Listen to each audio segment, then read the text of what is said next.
আসসালামু আলাইকুম। গণপ্রজাতন্ত্রী বাংলাদেশের সংবিধানের 50 অনুচ্ছেদের দফা 3 অনুযায়ী মহামান্য রাষ্ট্রপতি জনাব মোহাম্মদ শাহাবুদ্দিন তার স্বাক্ষরযুক্ত পদত্যাগপত্র আজ 24শে জুলাই 2026 9 শ্রাবণ 1433 তারিখে রোজ শুক্রবার অপরাহ্ন 5টা 1 মিনিটে আমার নিকট পদত্যাগপত্র দাখিল করেছেন। ফলশ্রুতিতে সংবিধানের 54 অনুচ্ছেদ অনুযায়ী আমি রাষ্ট্রপতির দায়িত্ব গ্রহণ করেছি। পদত্যাগপত্রটি আমি গ্রহণ করেছি এবং জাতীয় সংসদ সচিবালয়ের রেকর্ডে সংরক্ষণ এবং প্রয়োজনীয় প্রশাসনিক কার্যক্রম গ্রহণের জন্য নির্দেশ প্রদান করা হলো। কেন তিনি পদত্যাগ করেছেন এটি নিশ্চয়ই জানার কৌতূহল আপনাদের মধ্যে রয়েছে। তিনি লিখিতভাবে জানিয়েছেন যে তিনি গুরুতর অসুস্থ, হৃদরোগ, উচ্চ রক্তচাপ, ডায়াবেটিস ও কিডনি জটিলতায় তিনি ভুগছেন। তার হৃদযন্ত্রে বাইপাস সার্জারি হয়েছে। ইদানিং স্বাস্থ্য পরীক্ষার অটোনমিক নিউরোপ্যাথি নামে রোগ শনাক্ত হয়েছে। এই রোগের কারণে তিনি মাঝে মাঝে অচেতন হয়ে পড়েন। এসব রোগের প্রাদুর্ভাবে এবং শারীরিক ও মানসিক অসমর্থতার কারণে রাষ্ট্রপতির মতো গুরুত্বপূর্ণ সাংবিধানিক পদের দায়িত্ব পালন করা তার পক্ষে সম্ভব হচ্ছে না। তার দীর্ঘমেয়াদী চিকিৎসার প্রয়োজন। এই কারণেই তিনি স্বাস্থ্যগত কারণে পদত্যাগ করেছেন এবং বাংলাদেশ জাতীয় সংসদের স্পিকার হিসাবে এই পদত্যাগপত্র আমি গ্রহণ করেছি। সংবিধানে ইতিমধ্যে আপনারা জানেন যেদিন আমি স্পিকার হিসাবে শপথ নিয়েছি সেই দিনই ভারপ্রাপ্ত রাষ্ট্রপতি হিসাবেও শপথ নিয়েছি যদি প্রয়োজন হয়।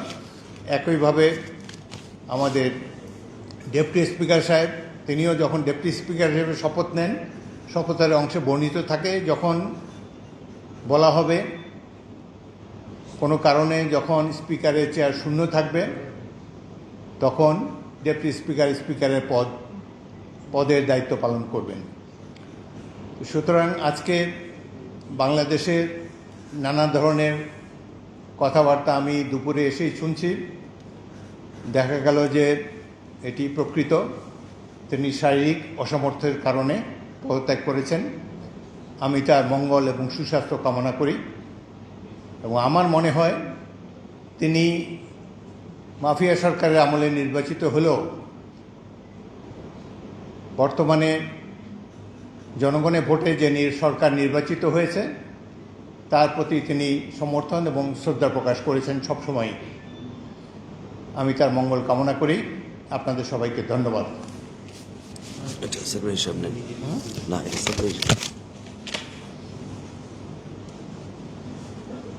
কোনো প্রশ্ন থাকলে একটা দুটো প্রশ্ন করতে পারেন। জি,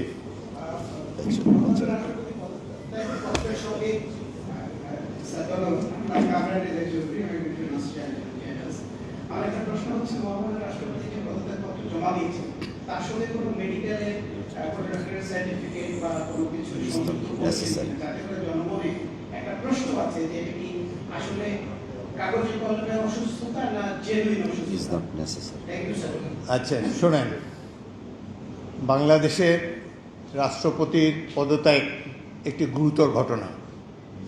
এর সাথে দেশের ভালো মন্দও জড়িত। রাষ্ট্রপতি একজন মানুষ, তিনি অসুস্থ হতেই পারেন এবং তিনি রোগেরও নাম প্রকাশ করেছেন, লিখিতভাবে জানিয়েছেন তিনি কি রোগে ভুগছেন এবং মাঝে মাঝে তিনি অচেতন হয়ে পড়েন। এর জন্য ডাক্তারের সার্টিফিকেটের কোনো প্রয়োজন নাই, যিনি যেখানে নিজেই এটি দাবি করেছেন। সুতরাং আমরা আশা করি এই পদত্যাগের ফলে সকল ধোঁয়াশা পরিষ্কার হলো। কোনো ধরনের বিশৃঙ্খলা বা কোনো ধরনের বিরূপ মনোভাব কিংবা কনফিউশন যাতে এসব ব্যাপারে না ঘটে।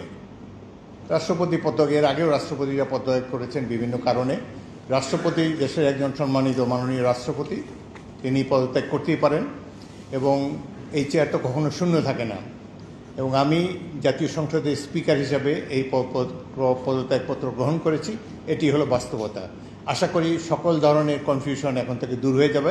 আপনাদের সবাইকে অসংখ্য ধন্যবাদ। এই ধরনের প্রশ্ন করবেন না ভাই, কোনো কনফিউশন ক্রিয়েট করবেন না। দেখেন এক minute please listen to me. একটু প্লিজ। আপনারা আমাকে স্পিকার হিসাবেও দেখেছেন, এর আগেও 40 বছর ধরে রাজনীতি করছি, আমি সরাসরি কথা বলতে অভ্যস্ত। সুতরাং কনস্ট্রাকটিভ কথা বলা ভালো। আমি তো প্রশংসাই করলাম তার। তিনি রিজাইন করেছেন স্বাস্থ্যগত কারণে, কি রোগের কথা তিনি বলেছেন, কিভাবে তিনি আমাদের কাছে দিয়ে সেটাই জেনেছি। এটার মধ্যে তো আর অন্য কোনো কিছু নেই। যে বলেন, একজন মহিলা বলেন। পরিচয়টা কি? আপনার পরিচয় দিয়ে বলেন। জি,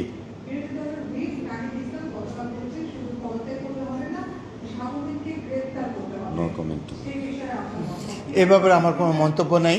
একটি গুরুতর সলেম অকেশন, দেশের রাষ্ট্রপতি পদত্যাগ করেছেন।